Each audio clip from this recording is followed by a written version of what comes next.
Hello dear friend, welcome to learning point chemistry. इस video में हम आपको stability order of carbanion के बारे में बताने वाले हैं। कार्बो एनाइन का स्टेबिलिटी क्या होता है, इससे रिलेटेड आप न्यूमेरिकल सोल्व कर सकते हैं।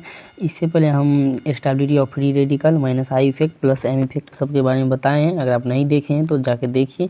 तो अभी हम लोग बात करेंगे कार्बो एनाइन का स्टेबिलिटी। देखिए, कार्बो एनाइन का जनरेशन कैसे होता है। मान लीजिए हमारे पास एक कार्बन है और ये कोई वाई एक एलिमेंट है, और ये वाई का जो इलेक्ट्रोनिगेटिविटी है वो लेस देन है किससे, कार्बन से। कार्बन का इलेक्ट्रोनिगेटिविटी मोर है। तो उस केस में क्या होता है, इलेक्ट्रॉन जो मतलब ये क्या, अगर ये इलेक्ट्रोनिगेटिविटी इसका मोर है तो जो इलेक्ट्रॉन निगेटिविटी इसका ज़्यादा होगा वो इलेक्ट्रॉन लेना चाहेगा। तो यहाँ पे किस बार ये इलेक्ट्रॉन कार्बन जो है इस वाई कंपोनेंट से इलेक्ट्रॉन लेगा, तो इस जो लेगा उस पर क्या आ जाएगा, निगेटिव चार्ज आ जाएगा। तो इसी तरह से हम लोग क्या कह सकते हैं कि कार्बन ये क्या हो जाएगा, कार्बन पे निगेटिव यानी कार्बो एनाइन हो गया। समझ गए। जैसे मान लीजिए हमारे पास एक एग्जांपल है CH2 single bond CH single bond, मान लीजिए कुछ भी हाइड्रोजन, और ये क्या कर रहा है, मान लीजिए हमारे पास, अब ये क्या करेगा, ये इसका इलेक्ट्रोनिगेटिविटी जो है इससे क्या है, कम है। तो ये क्या करेगा, इलेक्ट्रॉन लेगा तो इस पर आ जाएगा निगेटिव चार्ज। तो इसको हम लोग क्या कह सकते हैं, CH3 CH2 पे क्या आ जाएगा, निगेटिव चार्ज हो जाएगा। क्या होगा, निगेटिव चार्ज हो जाएगा। तो इस तरह से हम लोग कार्बो एनाइन का जनरेशन कर सकते हैं। और इसके बाद हम लोग बात करेंगे कि इसका करेक्टरिस्टिक क्या होता है। कैरेक्टरिस्टिक क्या होता है, इसका जो कैरेक्टरिस्टिक होता है इसमें 8 इलेक्ट्रॉन होता है और इलेक्ट्रॉन रिच होता है। क्या होता है, इलेक्ट्रॉन रिच होता है, जिसको हम लोग क्या कहते हैं, न्यूक्लियोफाइल कहते हैं। क्या कहते हैं, न्यूक्लियोफाइल कहते हैं।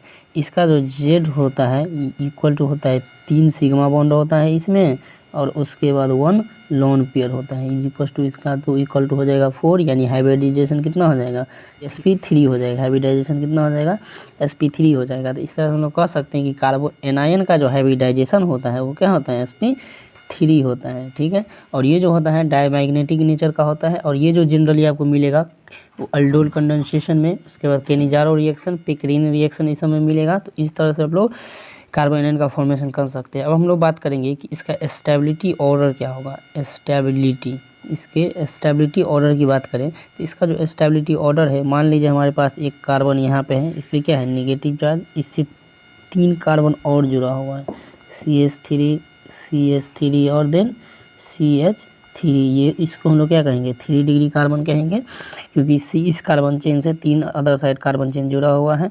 उसके बाद ये जो है, इसके बाद ये हो जाएगा CH- CH3 देन CH3। तो ये क्या हो जाएगा, 2 डिग्री कार्बन हो जाएगा। और एक बात करेंगे कि यहाँ पे CH3 CH2, ये क्या हो जाएगा, ये 1 डिग्री कार्बन एटम है, यानी 1 डिग्री कार्बन चेन है।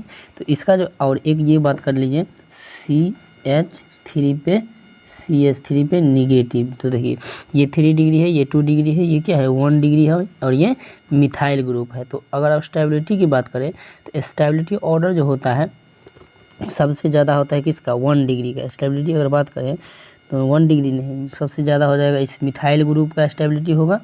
तो देखिए सबसे ज़्यादा होगा किसका, CH3 माइनस का, देन हो जाएगा किसका, 1 डिग्री का, देन हो जाएगा 2 डिग्री का, देन हो जाएगा 3 डिग्री का। तो ये कार्बन एनायन का स्टेबिलिटी है। अगर कार्बन चेन होगा तो सबसे ज़्यादा मिथाइल ग्रुप का होगा, उसके बाद 1 डिग्री का, उसके बाद 2 डिग्री का, उसके बाद 3 डिग्री का। और अगर फ्री रेडिकल की बात करें तो फ्री रेडिकल में जो हमारा था ऑर्डर, स्टेबिलिटी ऑर्डर, वो था 3 डिग्री सबसे ज़्यादा, उसके बाद 2 डिग्री, उसके बाद 1 डिग्री, उसके बाद मिथाइल ग्रुप। क्या, मिथाइल ग्रुप फ्री रेडिकल। ठीक है।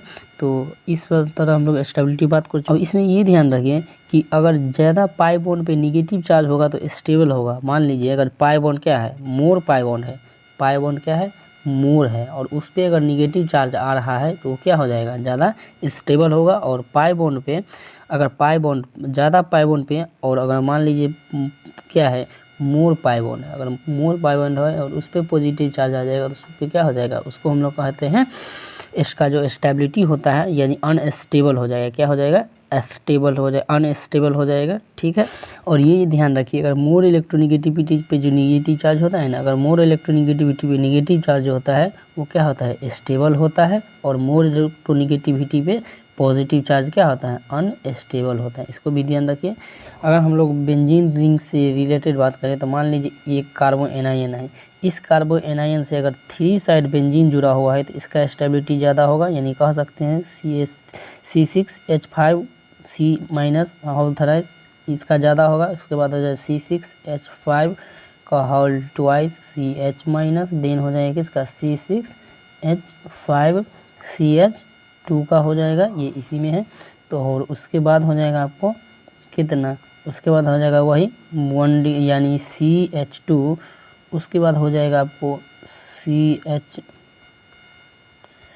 उसके बाद हो जाएगा आपको CH2 पे -CH, देन हो जाएगा डबल बॉन्ड CH2 और देन वहीं से फिर रिपीट कर दीजिए। उसके बाद 1 डिग्री, उसके बाद 2 डिग्री, उसके बाद 3 डिग्री। तो ये हमारा क्या है, एक्चुअली स्टेबिलिटी ऑर्डर है किसका, कार्बो एनायन।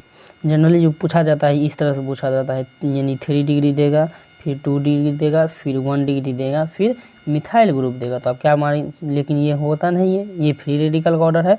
तो हमारा जो ऑप्शन होता है वो होता है 1 डिग्री, उसके बाद 2 डिग्री, उसके बाद 3 डिग्री, उसके बाद मिथाइल ग्रुप। ये क्या है, कार्बो एनायन का स्टेबिलिटी है, ठीक है। तो इस तरह से आप लोग कैलकुलेट कर सकते हैं। अगर आप मेरे यूट्यूब चैनल पर नए हैं तो चैनल को सब्सक्राइब कर लीजिए, बेल आइकन को भी प्रेस कर लीजिए, ताकि इस तरह से इसी तरह का कंसेप्ट सबसे पहले आप तक पहुँचे। Thanks for watching my video, thank you.